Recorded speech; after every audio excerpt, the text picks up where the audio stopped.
Now, if they go through the stage of the bargaining and they're still getting worse, so then we go into the fourth stage, which is depression. So the bargaining is not working. I'm still getting worse. And there are two kinds of depression. One is the depression about the fact that I cannot fulfill certain functions, certain responsibilities in life, such as my work, my family, what's going to happen to my family, what's going to happen to my business, to my work, or whatever it is, some project that this person has. Now, the greatest help that we can offer in this case is to find practical solutions so that this person can relax. Okay, we're going to find this solution for your family, this solution for your project, and this solution for your work. So here, for this kind of depression, we need practical answers. The other kind of depression is the preparatory depression,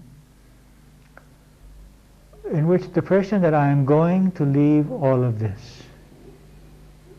Now here, we just have to allow the person to go through it.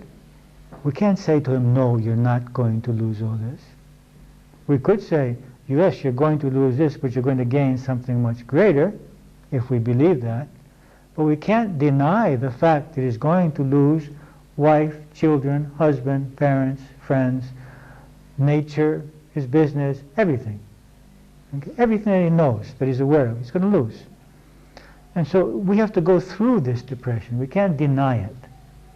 And so we accept, yes, this is going to happen. How do you feel about this? We do active listening.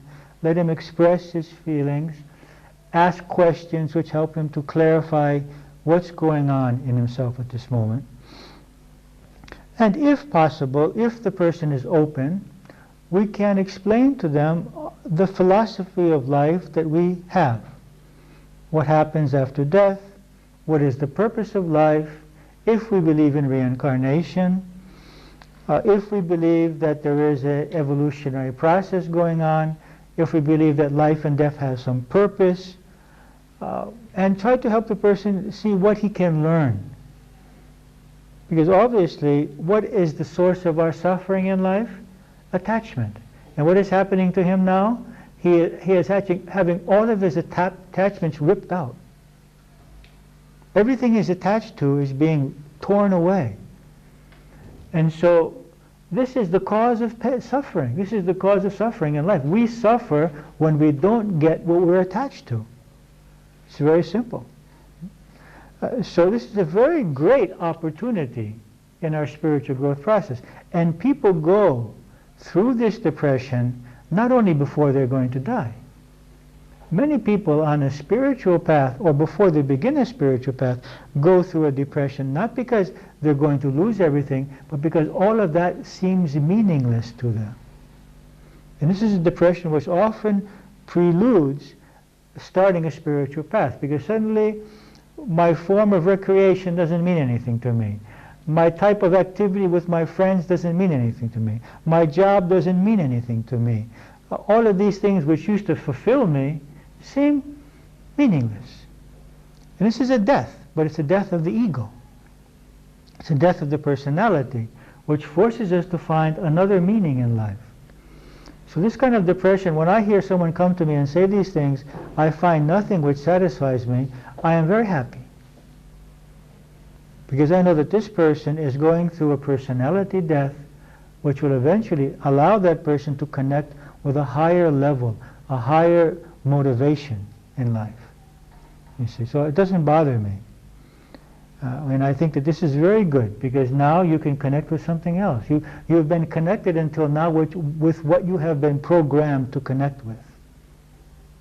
You have accepted these social programmings which have told you that my appearance is important, money is important, having a lot of things is important, and now you're realizing that you have all of these and you're still not happy. And so now you have the opportunity to move on into something much more essential. Now, the fifth stage, which is the last stage, is difficult for us. The fifth stage is the stage of acceptance.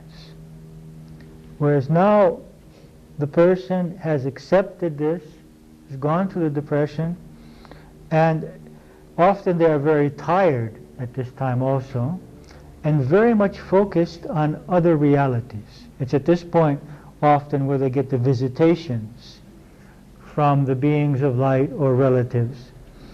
And they're not so interested in us anymore.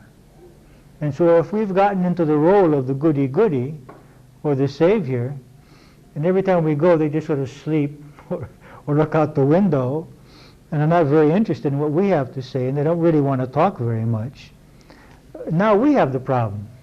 Because we want affirmation, we want their attention, we want them to be focused on the material world, and we don't allow them just to disengage themselves. They're in a process of disengagement from this world.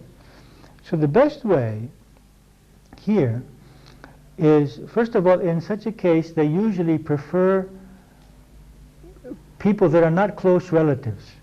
The close relatives disturb them because they're very emotional. They can't let them go. So we prefer someone like us who has been through this, who has worked on this, who loves the person, cares for the person, but is not emotionally attached. It is difficult for the emotionally attached persons to help in the fifth stage. It's better if it's a counselor or somebody else. Now, in such a case, music, peaceful music, is often welcome, but sometimes they don't even want that. They just want silence. Usually they will accept just holding hands without speaking, or spiritual healing, or just sitting and praying silently, or meditating together. And it hasn't been infrequently in which I have come, I have entered the hospital, gone into the room, the person was sleeping, and the relatives will say, well, we'll wake them up. I said, no, please don't wake them up. And I would just sit there for 20 minutes and meditate, focus on them, and just leave, and just don't even say anything. It's not necessary to speak. And usually when a person is in this state, they have gone beyond ego games. So they emit a tremendous amount of peace. They don't need to talk.